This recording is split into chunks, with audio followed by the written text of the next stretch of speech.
Hello guys, कैसे हैं? उम्मीद करता हूँ खैरियत के साथ होंगे और खुशबाश होंगे। तो आज का जो हमारा लेक्चर है वो साइनैप्स और न्यूरोट्रांसमीटर के बारे में है। बहुत इंपॉर्टेंट बातें बताऊंगा इस लेक्चर के अंदर और बड़ी मज़े मज़े के कॉन्सेप्ट्स हैं। तो वीडियो पर बने रहिए। अगर वीडियो आपको थोड़ी ब्लर आ रही है तो उसके लिए ये आपको सेटिंग के ऑप्शन में जाना चाहिए। वीडियो के ना ऐसे राइट टॉप कॉर्नर पे एक सेटिंग का ऑप्शन बना होगा गोल से, उस पर आप क्लिक करेंगे ना, वहाँ पे ऑप्शन आ रहा होगा क्वालिटी का। तो क्वालिटी पे क्लिक करेंगे तो आपको 480 या एक अच्छी रेजोल्यूशन को आप क्लिक करके वीडियो क्लियर कर सकते हैं। ठीक है, तो वीडियो अपनी क्लियर कर लेंगे अगर आपको थोड़ी ब्लर आ रही है। सो एनीवे शुरू करते हैं। मैं आपको एक सबसे पहले बताता हूँ न्यूरो ट्रांसमीटर साइनैप्स है क्या ना। देखो, जब भी मैसेज हमने कहा था न्यूरॉन्स के कनेक्शन के ज़रिए ब्रेन स्पाइनल कॉर्ड तक पहुँचता है, फिर रिस्पॉन्स होता है, पिछले लेक्चर्स में बातें कर चुके। अब ये जो मैसेज है ना, जब एक न्यूरॉन से दूसरे में पहुँचता है, ठीक है, तो कोई डायरेक्ट कनेक्शन नहीं होता, मतलब आपस में जुड़े हुए नहीं होते दोनों।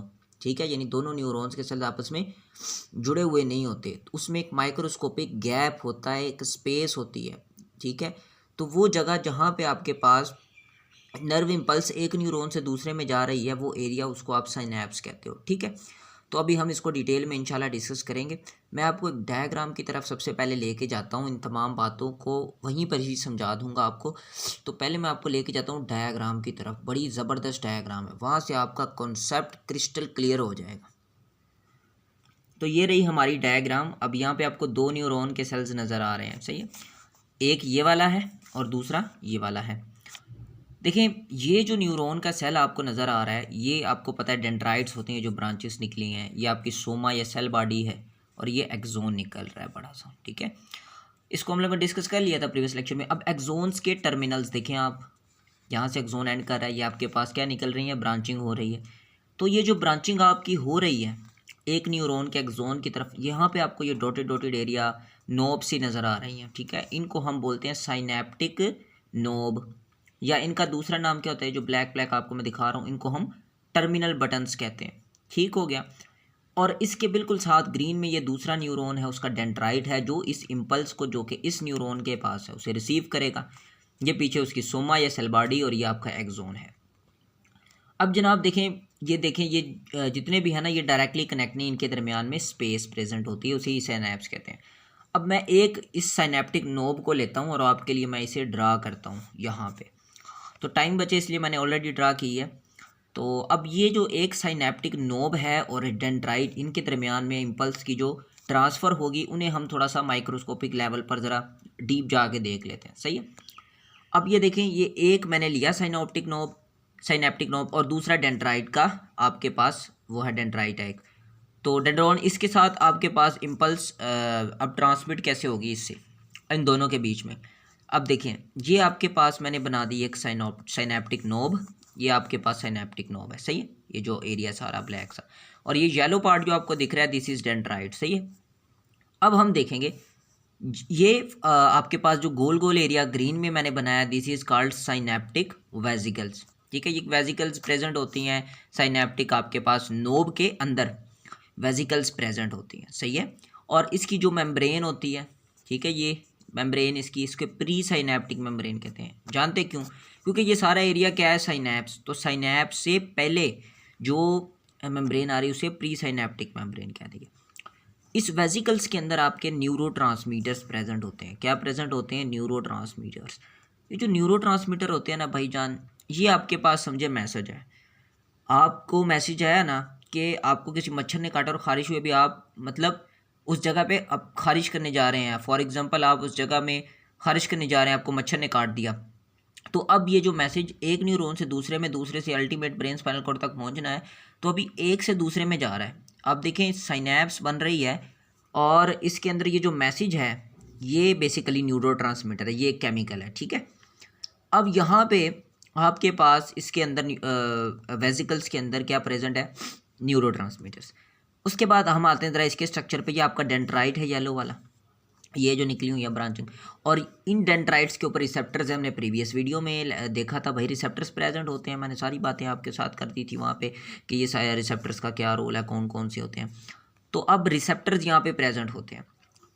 होता ये है कि जैसे ही कोई इम्पल्स आई इस न्यूरॉन में, इसके साइनेप्टिक नोब में आई, ये साइनेप्टिक नोब में क्या हुआ, जैसे इम्पल्स आई यहाँ से भाईजान, ये वेजिकल्स तो प्रेजेंट है, मगर इन वेजिकल्स को भाईजान आगे भी तो भेज रहे हैं ना, ज़रा धक्का स्टार्ट करना है इसका।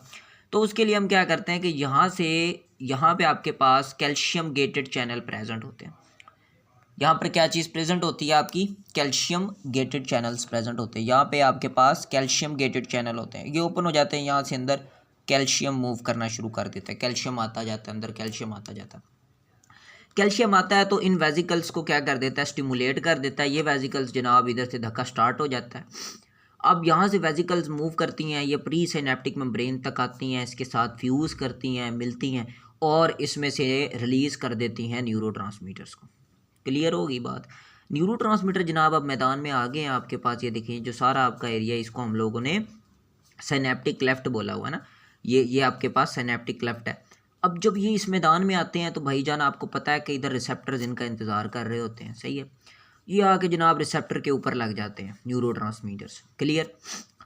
मकसद क्या होता है कि इसके अंदर इम्पल्स जनरेट करनी है जो अभी रेस्टिंग मेम्ब्रेन पोटेंशियल में, जनाब जैसे ही आके इधर लगे, आयनिक एक्सचेंज शुरू, एक्शन पोटेंशियल जनरेट हुआ, इसके अंदर इम्पल्स आ गई, जैसे रिसेप्टर्स के साथ ये बाइंड किए, डन।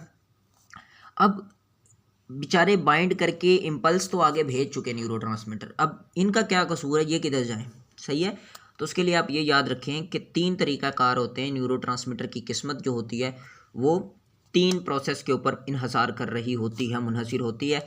या तो न्यूरोट्रांसमीटर डिफ्यूजन करके इधर उधर घूम जाते हैं, या उसे कह लें कि इधर उधर निकल जाते हैं, डिफ्यूजन हो जाती है उनकी। दूसरा होता है या तो कोई एंजाइम आता है जनाब, इधर मेरी बात को समझ रहे हैं, कोशिश करता हूँ कि मैं इधर ड्रा कर ही दूँ आपकी आसानी के लिए। अब न्यूरोट्रांसमीटर इधर प्रेजेंट थे, फॉर एग्जांपल कोई एंजाइम आया, सही, कौन आया, एंजाइम आया, वो एंजाइम जनाब इनको डिग्रेड कर गया, ठीक है, उनकी डिग्रेडेशन कर गया, तोड़ फोड़ कर गया। ये न्यूरोट्रांसमीटर की किस्मत हो सकती है। और जो कि बड़ी अच्छी किस्मत वाला न्यूरोट्रांसमीटर होगा बेचारा, वो क्या करेगा, यहाँ से आपके पास एक प्रेजेंट होता है न्यूरोट्रांसमीटर ट्रांसपोर्टर प्रोटीन होती है, उसके अंदर से जनाब न्यूरोट्रांसमीटर मूव करता है अंदर, और अंदर जाके वापस रिकवर हो जाता है, रिसाइकल हो जाता है, सही है। ये बेसिकली साइनैप्स होती है, ये बेसिकली न्यूरोट्रांसमीटर होती है। मैं आपको एक एग्जांपल से समझाऊंगा, लेकिन मैं आपको अगर रीडिंग करवा दूं इन पॉइंट्स की कि सबसे पहले क्या होता है, इम्पल्स को कैल्शियम गेटेड चैनल्स जो हैं वो इम्पल्स आती है, कैल्शियम गेटेड चैनल ओपन होते हैं, कैल्शियम रिलीज़ हो जाता है। फिर कैल्शियम सिनेप्टिक वेजिकल्स के साथ बाइंड करता है, इनके साथ मिल जाता है वेजिकल्स के साथ, और फिर उसको प्री सिनेप्टिक मेम्ब्रेन के साथ फ्यूज़ करके बाहर मूव करा देता है, सही है। न्यूरोट्रांसमीटर सिनेप्टिक लेफ्ट के अंदर चले गए। इसके बाद क्या होता है आपके पास, इसके बाद जनाब ये न्यूरोट्रांसमीटर आपके बाइंड करना शुरू कर देते हैं, बाइंड करना शुरू कर देते हैं, किसके साथ, रिसेप्टर्स के साथ, मैंने आपको बताया था, और उससे एक्शन पोटेंशियल जनरेट हो जाता है। न्यूरोट्रांसमीटर की फेट आपको बताइए, डिफ्यूजन हो जाती है, या वो एंजाइमेटिकली डिग्रेडेशन हो जाती है, या वो रिसाइकल हो जाती है। उससे जनाब न्यूरोट्रांसमीटर ट्रांसफर प्रोटीन अपने अंदर समूह के जो है रिसाइकल कर देती है, ठीक है, वापस ले लेती है। एग्जाम्पल मैं आपको बताऊँ, एसिटाइलकोलिन जो है ना, फॉर एग्जांपल ये अंदर दाखिल होती है उसके दूसरे न्यूरॉन की पोस्ट सिनेप्टिक मेम्ब्रेन में, for example pre synaptic membrane से निकलती है, यानी कि यहाँ से निकलती है एसिटाइलकोलिन, ठीक है, एक न्यूरोट्रांसमीटर है। तो अब जैसे ही वो निकलती है, सिनेप्टिक क्लेफ्ट में आती है, रिसेप्टर्स के ऊपर चले जाती है, यहाँ पे आके एक्शन पोटेंशियल जनरेट करती है। अब इसके साथ क्या होता है, इस बेचारे के साथ ये होता है कि एंजाइम होता है जिसका नाम होता है एसिटाइलकोलिन एस्टरेज, ठीक है। एसिटाइलकोलिन एस्टरेज आता है, वो एंजाइम बेचारा एक काम करता है कि एसिटाइलकोलिन की डिग्रेडेशन कर देता है। यहाँ पे जनाब जो एसिटाइलकोलिन बेचारा था, कोई बचा कुचा, उसकी डिग्रेडेशन कर देगा, क्या कर देगा, डिग्रेडेशन कर देगा। अब जब उसकी डिग्रेडेशन हो जाएगी तो 2 चीज़ें बन जाएंगी उससे, ठीक है, एसिटाइलकोलिन से या तो एक कोलिन बन जाएगी, एक एसीटेट बन जाएगा। एसीटेट आपका डिफ्यूज़ हो जाएगा, ठीक है, डिफ्यूज अवे हो जाएगा जैसे मैंने बताया, और जो आपका कोलिन है वो आपका वापस यहाँ से अंदर और जाकर रिसाइकल हो जाएगा, और वापस क्या बन जाएगा, एसिटाइलकोलिन बन जाएगा। तो ये बातें कुछ हैं जो कि उम्मीद है कि आपको समझ में आई होगी। आई होप सो कि लेक्चर आपको अच्छा लगा होगा। मज़ीद ऐसे कॉन्सेप्चुअल वीडियोस के लिए आप मेरे चैनल को ज़रूर सब्सक्राइब कीजिए, आपके सपोर्ट की बहुत ज़्यादा ज़रूरत है। कोई क्वेश्चन है तो कमेंट सेक्शन में पूछ लें, इंशाल्लाह मिलेंगे नेक्स्ट लेक्चर में न्यूरोमस्कुलर जंक्शन के साथ। अल्लाह हाफिज़।